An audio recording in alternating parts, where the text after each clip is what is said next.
this is all wrong. I shouldn't be up here. I should be back in school on the other side of the ocean. Yet you all come to us young people for hope. How dare you? Boring. Boring. Boring. Boring. You got it work. Don't tell us what we're going to feel. We're trying to solve a problem. Don't tell us what we're going to feel. I'm not telling you. Because you're in no position to dictate that. Remember this. You're in no position to dictate what we're going to feel.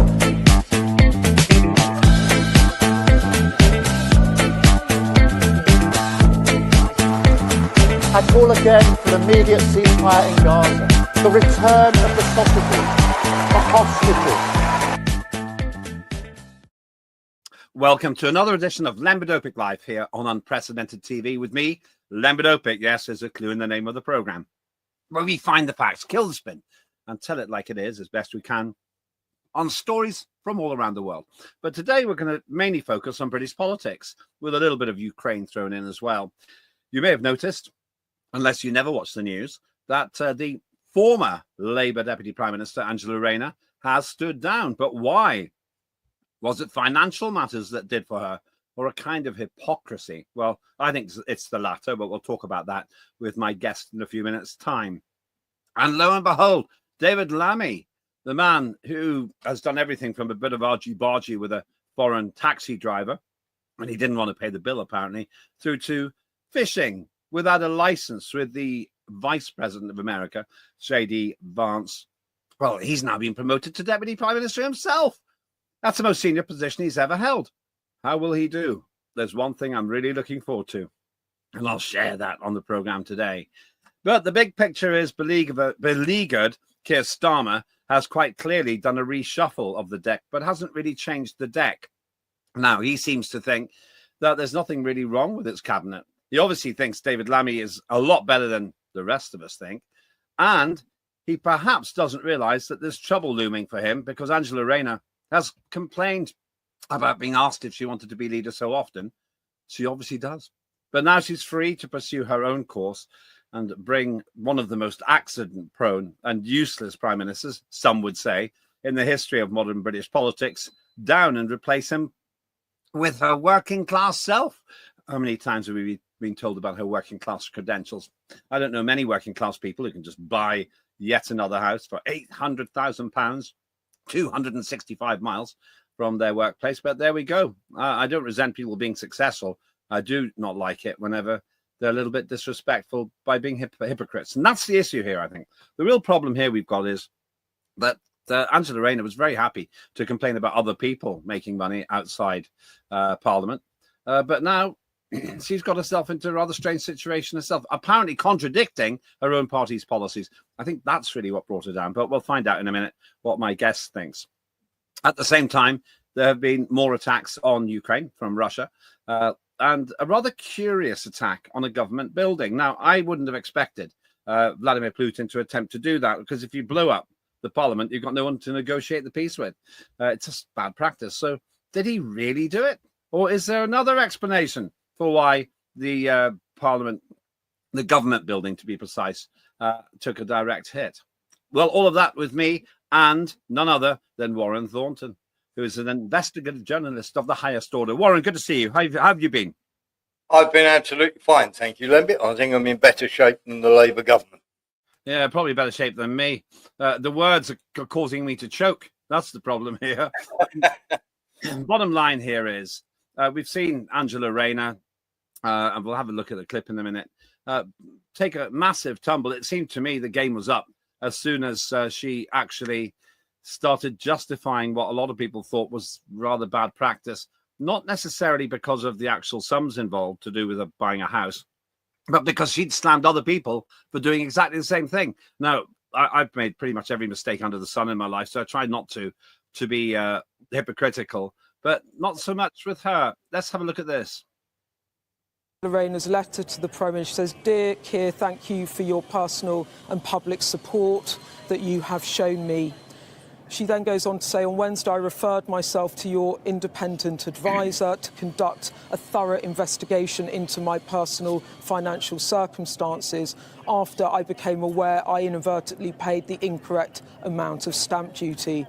She goes on to say, I've always taken my responsibilities as Deputy Prime Minister, Secretary of State for Housing and Local Government, as well as a Member of Parliament, with utmost seriousness. I have long believed that the British people, that people who serve the British public in government must always observe the highest standards. And while the independent advisers concluded, this is new, that I acted in good faith and with honesty and integrity throughout, I accept that I did not meet the highest standards in relation to my recent property purchase. So the Deputy Prime Minister, or former Deputy Prime Minister, say in there that the independent advisor accepts she acted in good faith and with honesty, and I think that will really matter to her personally, but that she accepts she did not meet the highest standards in public office. She said... And so there we have it, sort of admitting that she did something wrong. But what do you think really brought her down? I think the fact that she was so... remember that when she turned around and she said that anybody who avoided tax was actually putting lives at risk. That was one of her actual statements. And of course, let's be honest here, she's been a car crash right from the very first go. Many of the things that she's come out with, and we've never really escaped, should we say, from the shadow of Corbyn and the Blairites. I mean, she and Rachel Reeves are probably the only ones who aren't down the Blairite path, if you like. And of course, as soon as she made her first mistake, like Rachel Reeves, Starmer didn't back Rachel Reeves in the Commons, causing her to blurt. And of course, as per usual, when politicians get caught out, they do this act of contrition. Angela Rayner was very tearful on Sky, of course. But then again, at the end of the day, she broke the rules and she had to go. But Starmer didn't fight for her the same as he didn't fight for Reeves. Yeah, I actually don't have so much of an issue about her tax affairs. If you look at the history of the greatest politicians, they're often quite flawed characters and they make mistakes. And certainly that was true of Churchill and John F. Kennedy and others. But I think the issue I have is her hypocrisy. She was willing to dish it out to Tories who did similar things, but she didn't really intend to be called out herself. And it's not that she came clean. She was exposed for doing it. And that's the strange thing about it. And once again, if she had said, oh, I've never really judged other people for this, I wouldn't have an issue. For me, her crime is hypocrisy. Yeah, absolutely. I mean, she is, without doubt, a hypocrite on many things. And of course, the problem that you have as well, when you are one of these people who's purporting to be whiter than white, then you have to be. It's one of those, the epic thing of people in glass houses shouldn't throw stones. Well, she was in, should we say, surrounded by glass houses, given some of her dealings. And of course, now we're just going to get somebody who's, should we say, I didn't think it was possible to get anybody more incompetent than Angela Rayner to take over as Deputy Prime Minister. But he's not just managed that, Starmer. This is rearranging deck chairs on the Titanic, and the deck chairs are getting worse for wear every time they change them around. Yeah, there's so much trouble for him now. He looks like he's praying there, but we know he's an atheist, so he's got no one to pray to. And yes. It's a big problem for him because Angela Rayner, I've never considered her particularly loyal to him. And when she kept saying that she didn't want to be leader, she said it so often, so repetitively, that I'm thinking, no, you do want to be leader. But now she can. She can pursue it and backstab and get all her allies to slam him and run him down. And then, I mean, however misguided it is, I'd love to see her as Prime Minister because it'd be very funny. But I think that it might be possible for her to take that course now. Before we talk about her successor, what do you think is going to happen to Rayner? Well, she'll probably get a nice little job somewhere as a CEO, should we say, of one of these think tanks. Either that, or she could get, where all failed politicians go, she could get a job in the European Union then. Yeah, we'll talk about Ursula von der Leyen a little bit later on, I think. But then you mentioned her successor, the absolute political giant, David Lammy. I mean, he somehow has still survived to this point, despite doing absolutely nothing in his previous job of use. What's he got? Well, what he's got is a real strong connection with the Bilderberg Group, because, of course, Wes Streeting was at this year's Bilderberg conference. He was invited. And the year before that, David Lammy was presented to the Bilderberg Group, and he attended the meeting there. So this is their boy, if you like, along with Wes Streeting. And, of course, he's been an absolute abject failure as a foreign secretary. He's been absolutely useless. In fact, he's been worse than you. He's probably the worst foreign secretary we've ever had, and we've had one or two that have been dodgy, to say the least. But his insistence upon hating Russia, of backing Ukraine all the way, of wanting reparations, when he's never been a slave in his life. We are talking about a guy who went to Brookes University. So when he says he went to Oxford, he went to Brookes. He didn't go to any of the what you might call the blue chip Oxford universities. And of course, this guy has literally munched and quaffed his way through the Foreign Office, shall we say, amount of money that he's out there. I mean, if there's a meal going or a function, this guy would go to the opening of an envelope. It's interesting you should say that. He's swung around the world in aeroplanes.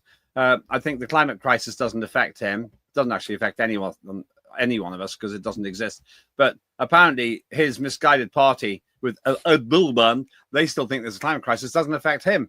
He just chomps his way through food, flying around the world. Here he is with Mark Rutte. We'll talk about him a bit later on as well. But he doesn't seem to have had... it seems to me that David Lammy has achieved absolutely nothing. He makes these speeches, he meets Zelensky, for example, but nothing changes. I can't think of a single thing he's done internationally which has occurred because of David Lammy. He's not meant to be fair, Lembit. He's the perfect patsy. Let's face it, he's never going to challenge Starmer for the leadership unless the Bilderberg Group wants Starmer gone. But you and I both know that Wes Streeting will probably be the next leader of the Labour Party. But David Lammy is the perfect boy. He's not too bright.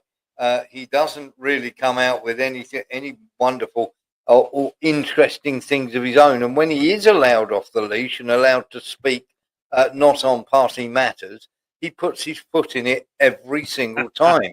I mean, he has 100% record. And not only that, you can't even leave the back of a taxi clean, for God's sake. Why would anybody trust him? As Deputy Prime Minister, he's in the perfect place, really. The only thing that is going to be absolutely hilarious, and I know you're looking forward to it, and I'm looking forward to it too, is going to be Prime Minister's question times.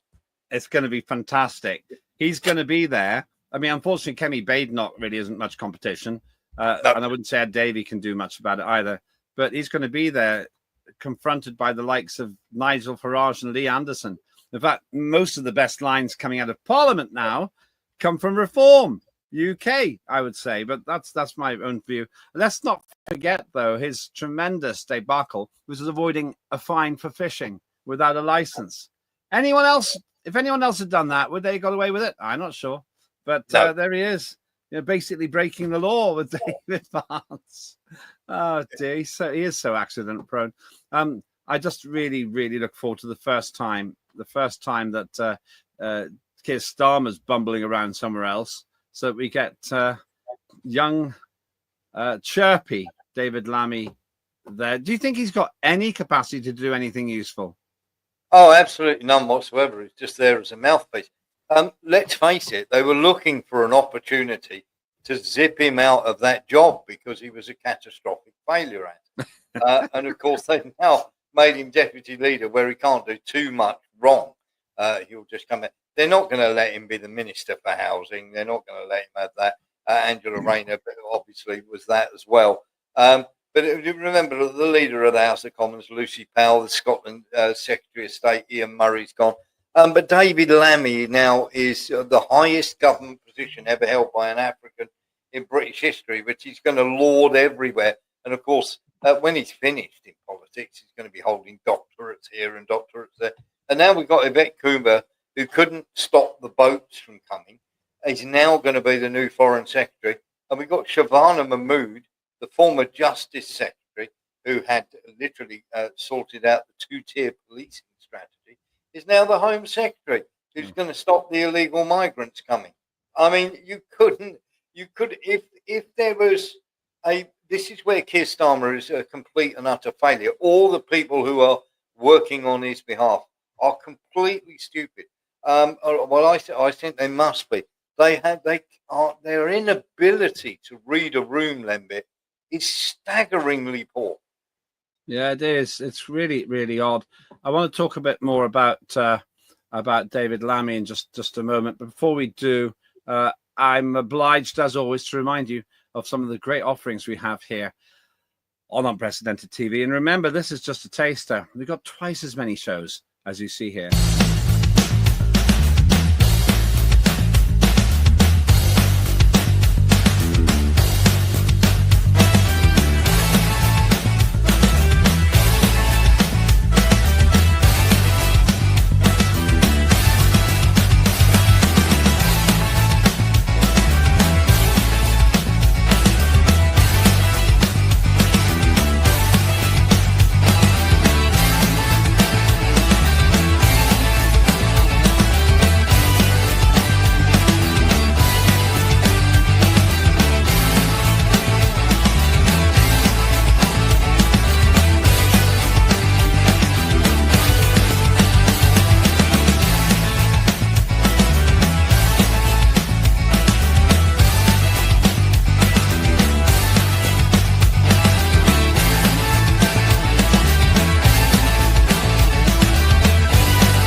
All of that available here on Unprecedented TV and lots more besides. If you've got a program idea, do get in touch with us and get involved in the chat, in the comments as well. And, I'll do my best to reply. But with me now still is Warren Thornton, investigative journalist.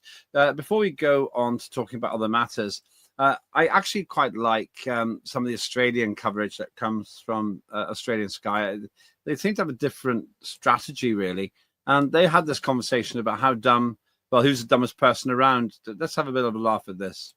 No, I got one here for you. Yeah. You're going to love this. We were talking about Britain before and the cabinet reshuffle. Well, people here might not know David Lammy. David Lammy is the new I know David Lammy. Deputy Prime Minister. Now, David Lammy has never been known as a great, shall we say, intellectual genius of London political circles. This footage of him on a celebrity quiz show has just emerged. It's great. Just have a look. Yeah. Play along. It's probably the case that only that trans women don't have ovaries, but a cervix, I understand, is something that you can have following various procedures and hormone treatment. And there's also been other clips of him where he went on a quiz show, and he didn't know that Tony Soprano was in The Sopranos. He thought that they were that it was The Godfather and a whole bunch of other things. And he also once, even when they were trying to find a new pope, and the BBC tweeted about, will there be black smoke or white smoke, which is, of course, how the Vatican announces the vote has been successful, said, do we have to make this a racial thing? That's how dumb he is. Yeah, he also said Henry VII came after Henry VIII, so that was... Well, and he also, more importantly, has said some wildly crazy stuff about Donald Trump and how they hope to improve that relationship when they've got characters like him in a role as Deputy Prime Minister. I totally agree. I mean, that's the crazy thing. This is Australia, 12,000 miles away, 20,000 kilometers away, and they're already mocking him. He's just been promoted. It's like, if Australia is meant to be our friend, is laughing at him, what hope do we have for the rest of the world? The Deputy Prime Minister. Yes. It is going to be highly hilarious because, of course, we're going to have him strapped to various people's sides, and let's face it, he's going to be given more home issues to deal with than you could possibly imagine. He's going to have to deal. He's going to have to come out and speak about the riots that are going on, and of course, you know that he's going to throw the race card in there, Lembit, and that, of course, is going to infuriate people in the UK. Who have had enough of this, sort of victim blaming and all the rest of it. They want to see mass deportations. This is a huge thing. I mean, this is a huge loss. He's going to stand up in question time. He's going to get torn apart by the likes of Corbyn and Farage. They're going to slay him. And of course, he's just going to try and play the race card wherever he can. It's going to be a car crash at home, where he's been a car crash, shall we say, abroad as foreign secretary. And I don't think, to be honest with you, Cooper's going to fare any better against the likes of Putin or Xi Jinping or people like that. Yeah, I think you're right on that one. And what bothers me about it is this shows that Starmer is as limited and frail intellectually as I feared. To put David Lammy in that position, it's just breathtaking. Your predictions then, I'll make one too.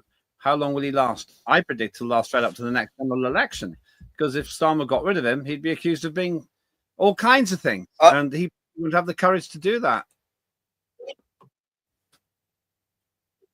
Yes, you're absolutely right. He cannot get rid of him. That is the one thing that he can't do. And of course, he's going to...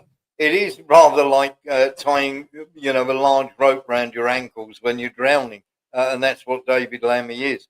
How can I put it? It's like Keir Starmer is drowning, and David Lammy is an anvil that somebody's just thrown him as a life vest, and of course he's going to take him down with him.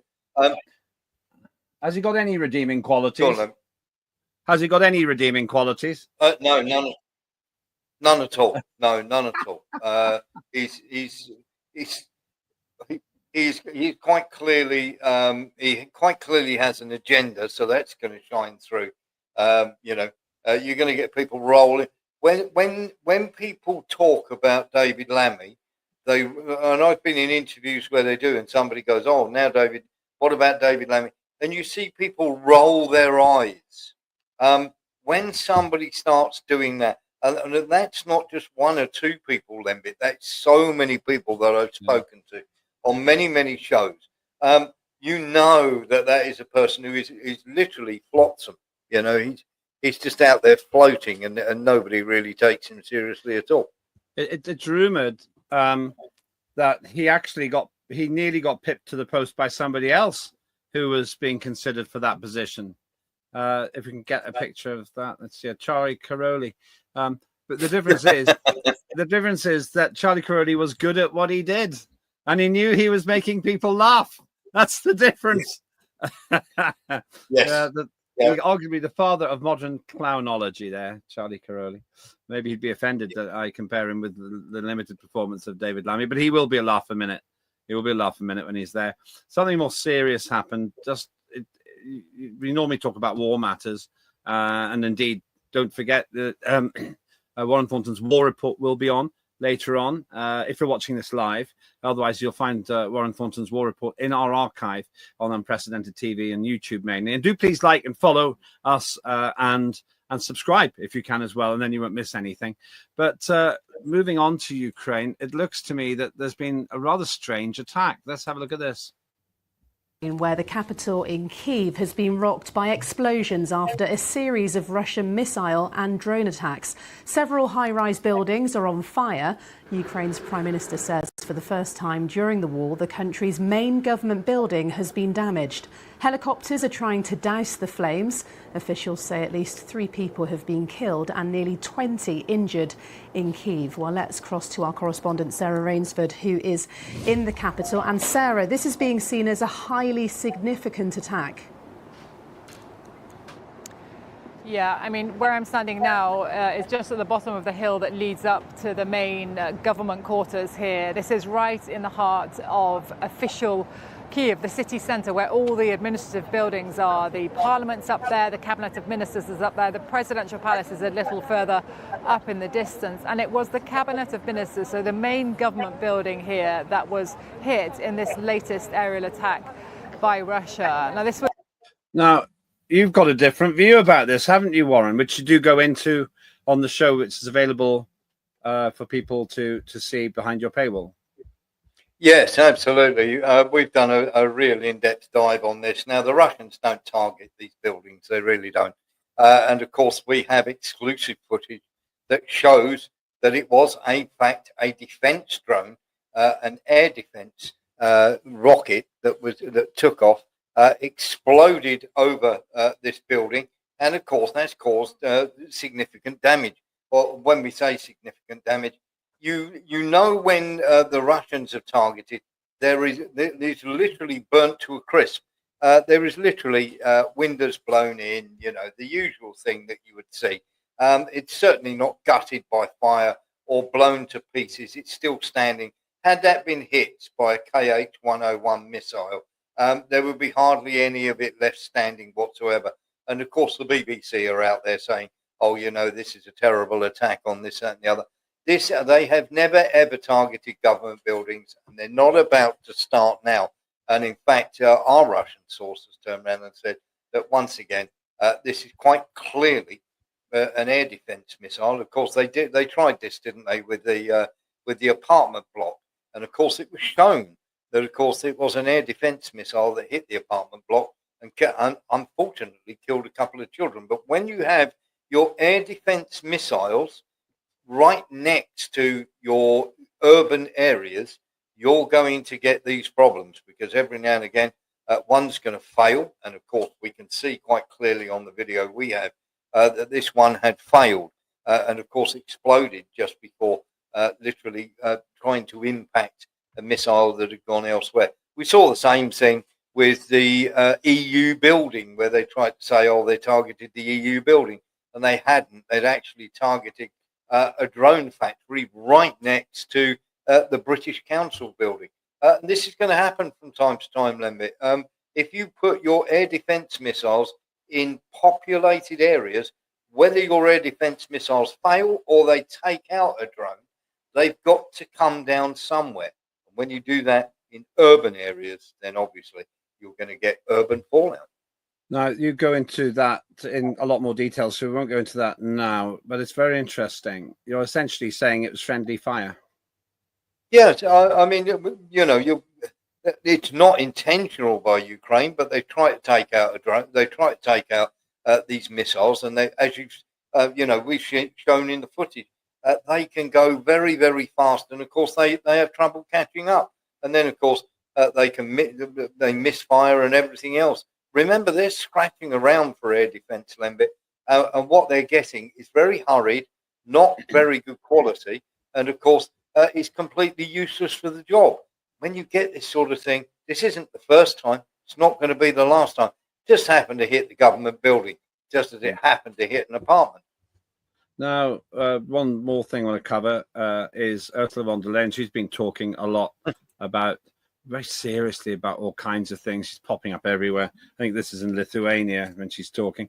She made this really strange, some would say supercilious, well, maybe super serious speech on a train. She was on a train where she recorded it. And I know you've covered it, but just can you tell us the outline as you see it? Because it seemed to me that she was pretending to be a serious politician, but it just didn't come across that way. No, absolutely. She was coming out with all sorts of pie in the sky, where they were going to get Ukraine defense up, and it was going to be done 2030, with a new agenda and everything else. 2030 is what we're aiming for. We've got an initial outlay of 150 billion. This is a woman who's turning around and saying that she's going to get 850 billion. I'd like to know from where. She's not going to get it from the UK. She's not going to get it from America. She's not going to get weapons from America. They've hardly got any left themselves, and they've got Venezuela, Iran, and China to deal with upcoming. And of course, the EU, Great Britain have got no missiles whatsoever. Every time they open a factory in Ukraine, it gets blown up by the Russians. They find it in 5 minutes. And this is a woman who is desperately grasping at straws. I mean, so desperate was she the other day that on a flight to Bulgaria, she turned around and said that the Russians had attacked her GPS. And of course, we were able to find out, as you know, Lembit, from your flight tracker that you do. This was complete nonsense. Flight tracker turned around and said there is absolutely no way that the Russians interfered with the GPS. And of course, the ground crew, the ground services, I should say, and the government of the country she was flying to turned around and said it's simply not true. So von der Leyen is, if you like, von der Leyen, or von der Luded would be more to give her a proper name. She is a failed politician in her own country, and she is dragging the EU down to a bottomless pit. She has literally reached rock bottom and is showing signs of beginning to dig. Yeah, it is crazy. I've never liked her. I think her whole manner is wrong, and she acts like she's in charge. She's not. She serves, but she serves badly. And your point about failed politician, I know what it feels like to lose, but at least I won sometimes. Yeah. There we go. Looking ahead, then, the last question really is: there was a lot of shooting at Ukraine by Russia. My theory is that Vladimir Putin said to Donald Trump when they met in Alaska, look, I just need this bit, well, or just after that, this is the part of land I want. If Zelensky is made to give it to me, that's not pretend Zelensky's in charge here. If Zelensky's made to give it to me, then all the fighting can stop. No one needs to get killed. And then, of course, Zelensky was obstinate. So Putin now, I think, is the same. Okay, well, I'll take that. And then we'll get to the same place, but you'll have lost another 50,000 troops. Yes, absolutely. And a lot, and quite a bit more land. Remember that Putin can play the waiting game here, because the longer it goes, the worse Ukraine's going to get. Now, Ukraine had a peace deal on the table in 2022. The Russians offered them that peace deal. That peace deal, if it's still on the table, you grab it and run like crazy, because it's only going to get worse. Now, I'm not saying that it's a good peace deal for Ukraine. It isn't. But you had a good peace deal. You decided not to take it. You can hold out for this, that, and the other. You can listen to the coalition of the clueless with all their promises of troops and backstops. And, you know, when there is a peace, Russia are not going to let you have a peace. There are no NATO troops going into Ukraine, period. And they're all talking this pie-in-the-sky nonsense. And whilst that is happening, more decent Ukrainians are dying. And, of course, Ukraine are going to lose more and more land. This nonsense you're hearing, Lembit, you know, about backstops, and we're going to have a coalition of the willing. You're going to have a backstop. You're going to have peacekeeping forces and everything else. It's complete nonsense. They're not going to commit troops in without the Americans going in with them. And it's quite clear from the phone call the other day in Kiev that Donald Trump is not going to give them any security guarantees whatsoever. Lots more on that. Where can people get it? WarrenThornton.com. You can see us Monday to Friday, 6 p.m. to 8 p.m. And, of course, on Sunday evenings with a wonderful Lembit Öpik. Thank you very much. And you can watch some of that show, the first half of it, here on Unprecedented TV. If you're watching this live later on today, if you're watching this from the archive, it's also in the archive. I do want to finish with one final question. I couldn't have been more wrong in believing that Trump could literally... It sounds ridiculous now that I even thought it. I wanted to believe it, that he would stop the war in a day. I know how silly it sounds now, but I wanted it to be true. Yes. When do you think the fighting will stop? Well, let's put it this way. Lembit, don't beat yourself up about this, because I wanted it to stop as much too. But being a realist and looking at it, there's not going to be a peace brokered. Rubio and America now want to go and give Venezuela a bit of a battering for the oil they've got there. And, of course, they've still got Iran and China to deal with, so they're going to shuffle off to one side. If it is left up to the Europe to sort out, this is just going to rumble on and on and on. There's not going to be a peace deal until he removes Zelensky and his whole entourage, which are, of course, the ultra-nationalists, but everybody gives them a different name. Until they're removed, there's going to be no peace. Eventually, Ukraine will run out of men, and my prediction is round about August 2026, they will have lost round about 70% of Ukraine, and they will have to sue for a peace deal. Well, you think it'll go on for another year?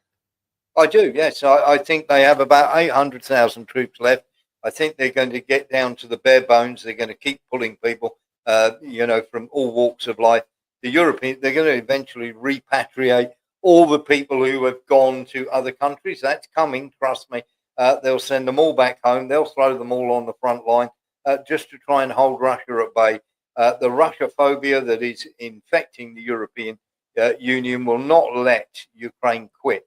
And of course, eventually America are going to say you're on your own. But we're not there yet. American weapons and American aid and everything else. And sanctions, there's going to be more sanctions. Why not try another round after all the first 19 rounds of sanctions have been so effective, Lembit? Thanks so much. Last time to advertise where we can see the whole show. WarrenThornton.com. Please come and subscribe, come and like the show, and don't forget, of course, to see Lembit with us on Sunday nights and the rerun of our show 12 hours later on Unprecedented TV. Thank you so much. That's Warren Thornton. You have your say as well. Maybe you disagree. Love to know your views. But let me conclude with two thoughts. First of all, the war in Ukraine is lost. Von der Leyen and all her naive, deluded, in my view, friends, including Keir Starmer, has to be said, David Lammy and others, Mark Rutte, they're just lying. Russia can't be beaten. It's never been beaten in history. And the second thing is, David Lammy, as Deputy Prime Minister, I think we should all look forward to the first time he does Prime Minister's questions. That is something I'd pay to see. I'm Lembit Öpik. Do like and do subscribe to Unprecedented TV on YouTube and elsewhere. And you can follow me on X at Lembit Öpik. Real pleasure to spend some time with Warren, and thank you very much for making it worthwhile. I'm Lembit Öpik, and that was Lembit Öpik Live here on Unprecedented TV. I'll see you soon. This is all wrong. I shouldn't be up here. I should be back in school on the other side of the ocean. Yet you all come to us young people for hope. How dare you? Boring. Boring. Boring. Boring. You got to work. Don't tell us what we're going to feel. We're trying to solve a problem. Don't tell us what we're going to feel. I'm not telling you. Because you're in no position to dictate that. That's exactly what you're doing. You're in no position to dictate what we're going to feel.